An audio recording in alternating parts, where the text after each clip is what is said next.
여러분 안녕하십니까? 얼마 전 그 중국 길림 감옥에서 탈북자가 타로 가는 사건이 발생해 가지고 화제가 됐었죠. 그 사건과 관련해 가지고 제가 딱 보는 순간 한 명의 얼굴이 떠올랐습니다. 바로 오늘 모신 인천 한나라 은혜교회의 김건능 목사님이신데요. 김 목사님은 뭐 탈북에 오신 분인데 중국 장춘 감옥에 무려 10년 동안 복역했던 그런 역사가 있습니다. 아픈 역사죠. 그런데 복역한 이유는 뭐 범죄를 저질러서가 아니고 정말 제가 탈북민 사회에서 가장 존경하는 정말 쉰들러 같은 그런 모습으로 자신이 목숨 내걸고 다른 사람들을 구출하다가 체포돼 가지고 복역하신 아주 훌륭한 분이신데 이분 모시고 오늘 그 주형건 탈북 사건과 관련해 가지고 우리 탈북민들의 삶, 감옥 속에서의 삶 이런 거에 대해서 이야기 나눠보도록 하겠습니다. 반갑습니다. 반갑습니다. 자, 주형건 아직 안 잡혔죠? 계속 제가 지금 찾아보고 있는데 아직도 안 잡혔습니다. 지금까지 안 잡힌 건 대단한 거 아닌가요? 정말 대단합니다. 원래 제가 중국 감옥에 있을 때 한 10년이라는 시간 동안 한 2차례의 탈옥 사건이 있었습니다. 그런데 보통 한 3일 안으로 다 체포되었거든요. 그런데 이 친구는 벌써 이제는 열흘 넘게 안 잡혔다라고 하는 것은 정말 기적과 같은 것 같습니다. 이 목사님은 중국 장춘의 태베이 감옥에 수감돼 있었던 걸로 알고 있는데 그 길림 감옥하고 근처가 아닌가요? 원래는 우리 탈북민 수감자들은 장춘에 있는 태베이 감옥에서 함께 관리를 했었습니다. 그러다가 2004년 4월에 우리 탈북민 수감자들 중에서 8명이 뭐 집단 타로 가는 사건이 생긴 거죠. 그러니까 이번이 처음이 아니고 2004년에도 8명이 타로 8명이 타로를 했는데 역시 북한 사람 대단해요. 목숨을 걸고 어쨌든 뭐 이판사판이다 이렇게 생각을 한 것 같아요. 그런데 대부분이 다 옥내에서 체포되고 3명이 옥 밖으로 나갔습니다. 그런데 그것도 2명은 그 멀리 가지 못하고 체포됐고 1명은 그곳에서 빠져나갔었습니다. 빠져나갔는데 어디 가서 식당 일거리를 찾아다니다가 그 식당 주인이 신고를 했는데 특별히 이분이 물속에서 한 3일인가 이렇게 숨어 있었거든요. 4월에 아주 추울 때. 그러니까 멀리 달아났을 거라고 생각할 그렇죠. 때 가지 않고 물 안에 지하고 같은 데 들어가서 3일인가 있었다고 그래요. 그러니까 특수부대 출신이. 그렇죠. 그래서 감기를 걸렸는데 너무 열이 세게 나니까 도중에 이렇게 풀숲에 숨어서 아름소리를 많이 냈다고 그래요. 그러니까 공안들이 수색하다가 결국은 체포됐다고 했었습니다. 그 의식을 잃고 잡혔네요. 그렇죠. 그럼 뭐 타로 가다가 막 공안 막 때려눕히고 막 그랬나요? 시작 나갈 때는 앞에서 지키는 공안을 이렇게 쇠몽둥이로 챘다 그러더라고요. 근데 보통 다 이제 타로 가면 체포되면 아주 엄하게 처벌받거든요. 그러면 너 가서 생존하기 위해서 정말 다시 재범하는 가능성이 더 많아요. 근데 그분들은 재범을 안 하고 특별히 식당 가서 그냥 일자리를 찾다가 이렇게 뭐 받아주지 않으니까 그냥 지나갔기 때문에 감옥에서도 좀 관대하게 처리를 했어요. 그분들은. 그러면 그 사건 이후로 뭐 탈북민들에 대한 처우가 달라졌나요? 그렇죠. 그 전에는 그 탈북민 대대로 따로 관리를 했었습니다. 그러다가 다 흩어놨어요. 중국 일반 그 감옥 분들하고. 그래서 탈북민 1명에 뭐 일반 수감자 3명, 4명이 한 분을 지금 감시하도록. 그리고 그 인원이 초과하니까 일부를 떼서 길림 감옥에 보내게 된 거죠.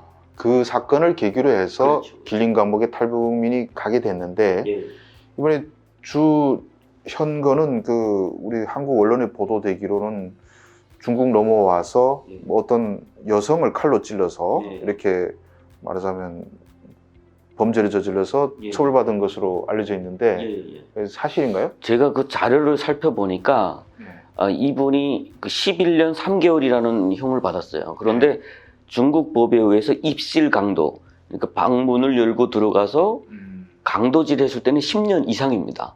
그런데 이분은 11년 3개월인데 만약에 중상을 입혔다면 엄청나게 많이 받겠죠. 그리고 중국 언론에서 제가 지금 찾아보니까 이분의 죄명에 탈북한 죄, 국경을 넘은 죄, 도적죄 그리고 입실 강도죄지 거기에 중상해죄는 없어요. 그러니까 아마 여론상 이분이 악랄한 범죄자다라고 하는 것을 좀 알려주기 위해서 그렇게 하지 않았나 이렇게 생각을 합니다. 그러니까 없던 죄를 붙여가지고 그럴 수도 있는 것 같아요. 예, 흉악범이니까 잡으라 이랬다는 예, 것 예, 같은데 예. 그러니까 법조항에 그게 분명히 나오게 되거든요. 예, 중상해죄는. 당연히 나오죠. 예, 그건 그거 없다는 것은 예. 중국 공안에서 만들어 붙인 거다. 예, 그럼에도 불구하고 여론은 이분이 살아나기를 바라는 사람들이 댓글이 조금 많았고요.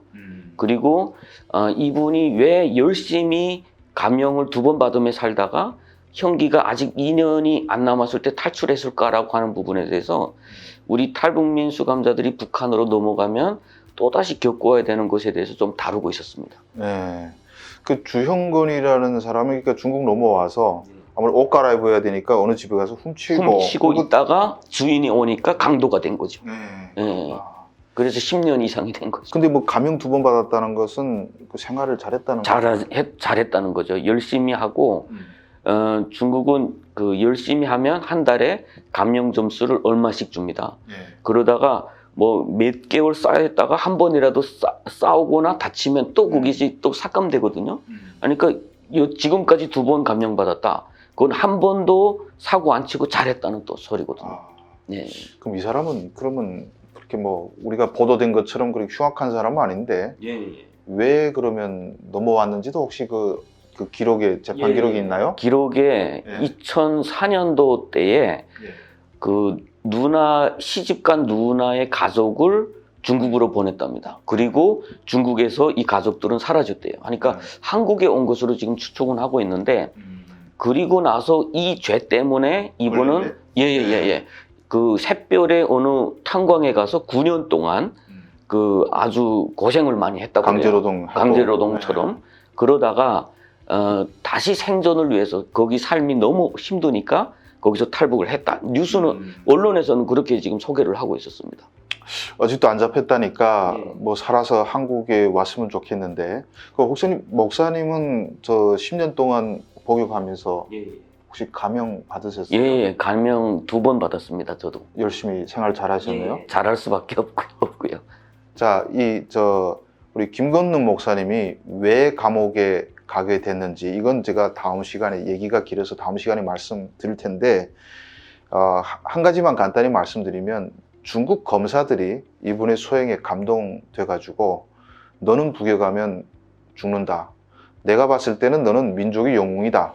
그러니까 북역하지 말고 10년형 줄 테니까 더 살아라. 이래서 감옥에 보낸 케이스인데 그 자세한 얘기는 뒤에서 제가 말씀드리겠습니다. 근데 자, 언제부터 언제까지 감옥 생활 하셨죠? 예, 제가 2002년 4월 20일 날에 체포됐습니다. 그러다가 2012년 3월 16일 날 결국은 그 석방이 된 거, 자유의 몸을 잠시 잊게 됐고요.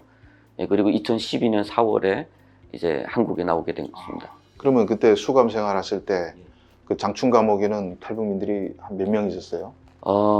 그때 당시 탈북민들이 뭐 100여 명이 있었고 제일 많을 때가 200명까지 있었던 것으로 이렇게 알고 있습니다.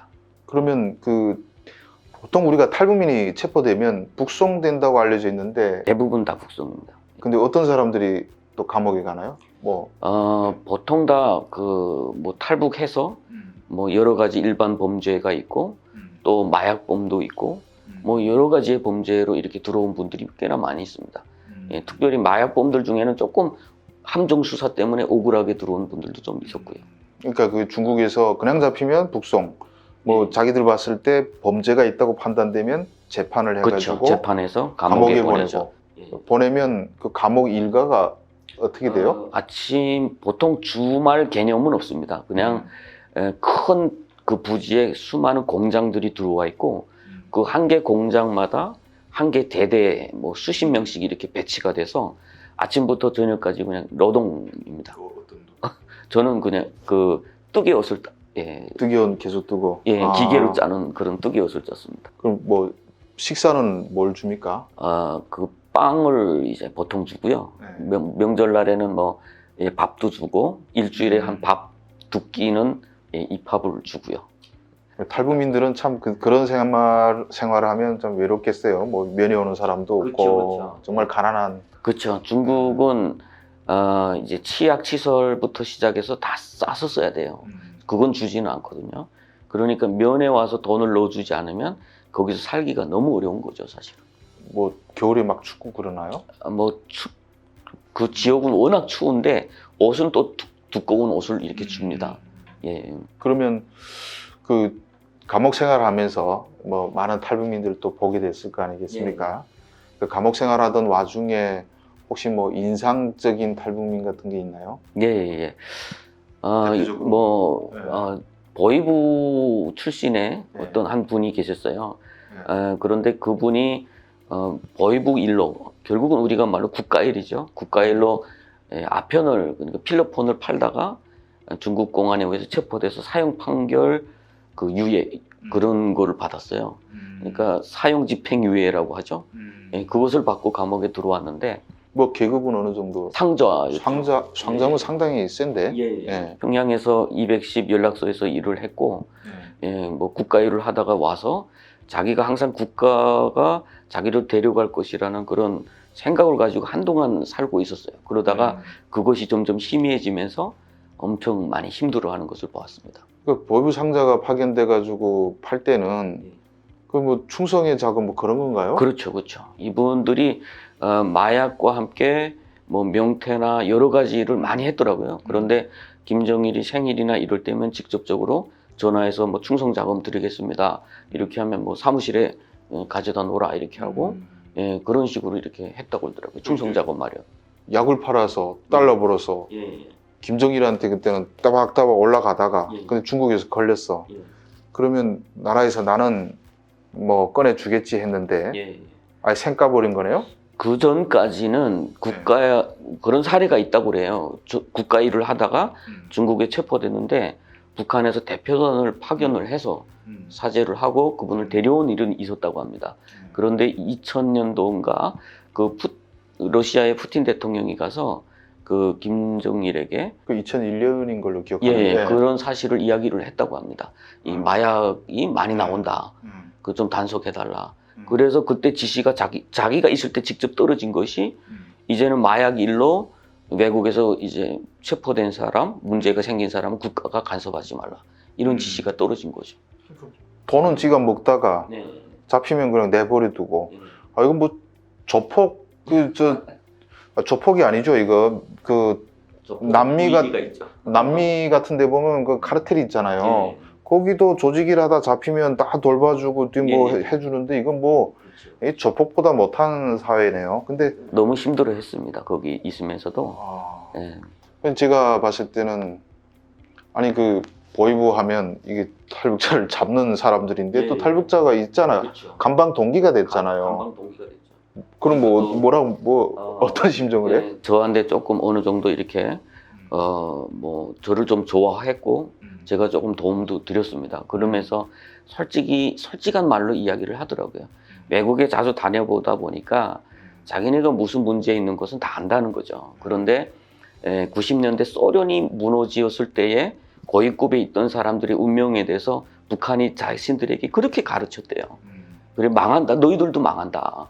그러니까 옳고 그름의 문제가 아니라 자기를 지키기 위해서 그렇게 충성을 했던 것이고 그리고 어쩔 수 없이 그냥 탈북자들도 그렇게 잡아 죽일 수밖에 없는 자기들을 위해서 그런 이야기도 했습니다.